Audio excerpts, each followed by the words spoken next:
Assalamualaikum warahmatullahi wabarakatuh. Kawan-kawan sekalian, kembali kita berjumpa di Juanda BKR Channel. Dan kali ini kita akan melanjutkan tema yang sebelumnya kita sudah bahas tentang gerbang kematian. Kembali kita mengemukakan atau akan membacakan uraian salah satu esai berikut masih dari Profesor Komarudin Hidayat di dalam bukunya Psikologi Kematian. Tema kali ini yang ditulis dalam esai ini adalah hikmah sakit menjelang kematian. Saudara-saudara sekalian, nanti di video yang lain kita akan kemukakan pengalaman orang menghadapi kematian. Tapi kali ini kita akan mengemukakan dulu satu esai dari Profesor Komarudin Hidayat di dalam bukunya Psikologi Kematian. Baiklah saudara-saudara kalian, kita langsung bacakan saja, yaitu sebagai berikut. Jangan mengira bahwa meninggal mendadak tanpa sakit itu merupakan kematian paling baik dan menyenangkan. Saya mempunyai seorang teman yang amat baik, sukses dalam karir di kantor dan sukses dalam membina rumah tangga. Kemanapun dia pergi dan bertemu teman atau keluarga, selalu saja mampu menciptakan suasana menjadi hidup penuh gelak tawa. Hal itu saya temui dan rasakan sendiri berulang kali. Dia tinggal di kawasan elit Pondok Indah, Jakarta Selatan. Sekali-sekali rumahnya dijadikan tempat diskusi keislaman, dihadiri oleh teman-teman sekantor serta tetangga. Suatu hari saya memperoleh berita bahwa teman tadi meninggal dengan mendadak di rumahnya, sementara anak dan istrinya sedang bepergian. Semua keluarga sepakat bahwa sebelumnya tak ada tanda-tanda dan isyarat sedikit pun kalau suami atau ayahnya akan meninggal. Mengingat badannya sehat, karirnya di kantor berjalan mulus, dan hubungan sosial dengan teman-temannya juga sangat baik. Bagaimana respon keluarga yang ditinggalkannya? Yang pertama dirasakan istrinya adalah sebuah duka dan penyesalan yang amat berat. Dia merasakan dan memandang suaminya amat baik, tetapi mengapa ketika pergi untuk selamanya tidak sempat melihat dan melepaskannya? Sedangkan setiap pagi mau ke kantor saja, istrinya selalu menyiapkan sarapan dan kemudian melepaskan sampai halaman rumah. Hal itu sudah berjalan puluhan tahun. Saya belum sempat meminta maaf, kata istrinya, dan menyampaikan terima kasih atas kebaikannya selama ini. Saya ingin sekali lagi membalas kebaikannya. Paling tidak ketika sakit saya ingin merawat dan melayaninya. Akan tetapi semua itu hanya bayangan dan kesedihan yang akhirnya saya dapatkan, tuturnya sambil terisak. Sepekan kemudian ketika saya bertemu dengannya, biji matanya bagaikan hendak keluar karena tak sanggup menahan duka dan tangis, bahkan air matanya pun telah kering. Kalau tahu memang sudah tiba ajalnya, saya ingin suami saya sakit dahulu, barang sehari atau 3 hari, agar saya dan semua keluarga bisa berkumpul, saling memaafkan dan mendoakan bersama, katanya. Demikianlah singkat cerita. Sungguh tidak mudah bagi istri dan keluarga tadi untuk menghilangkan duka akibat merasa tidak diberi kesempatan untuk saling memaafkan, mendoakan dan membalas kebaikan budinya sebelum berpisah untuk selamanya. Di sisi lain mungkin saja keluarga merasa lega karena sang ayah atau suami meninggal dengan mulus tanpa didahului penderitaan sakit misalnya. Namun ibarat seorang mau bepergian, lebih enak kenangannya kalau anggota keluarga diajak untuk ikut membuat persiapan dan kemudian melepaskannya. Bukankah peristiwa kematian tak ubahnya seperti orang mau bepergian?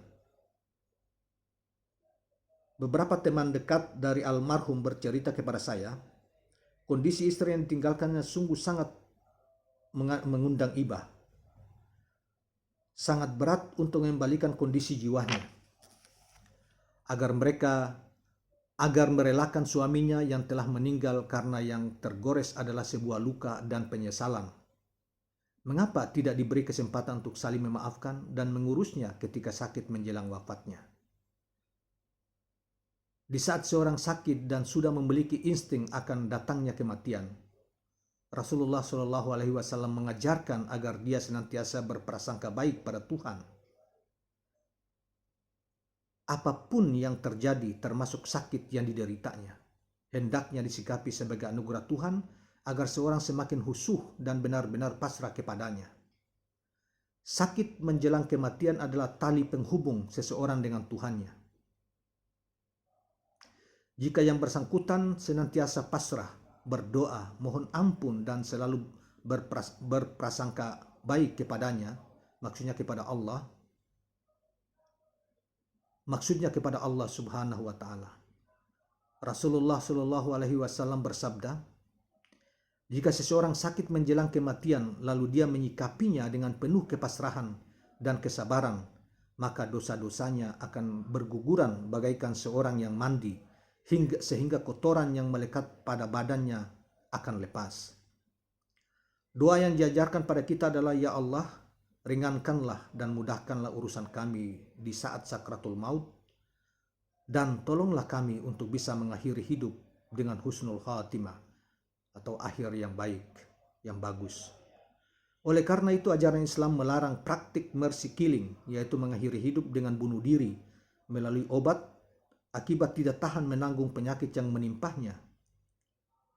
Percaya atau tidak, beberapa orang yang pernah mengalami near death experience atau mati suri bercerita bahwa ruhnya sangat menderita di alam kubur. Maksudnya orang yang mati bunuh diri itu ruhnya sangat menderita di alam kubur. Alam kubur menolak kehadirannya karena dianggap pendatang ilegal. Sementara pulang kembali ke bumi tidak bisa karena telah dinyatakan mati. Pintunya telah tertutup.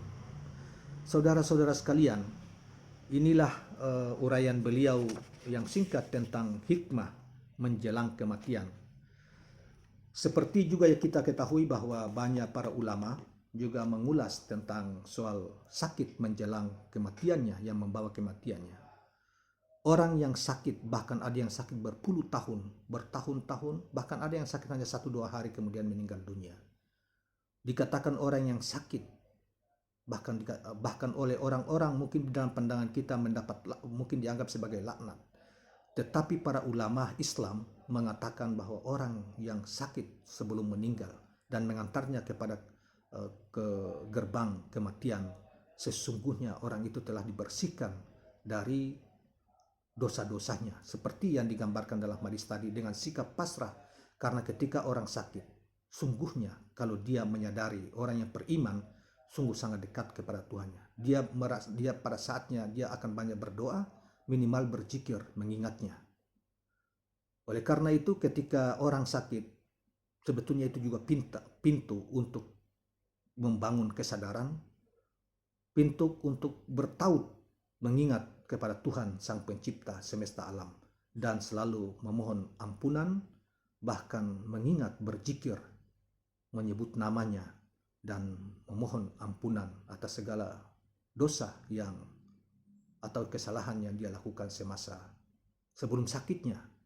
Saudara-saudara sekalian, di video yang lain kita akan mengemukakan beberapa contoh tentang orang-orang yang menjemput kematian, pengalaman orang-orang yang menjemput kematian. Di antaranya adalah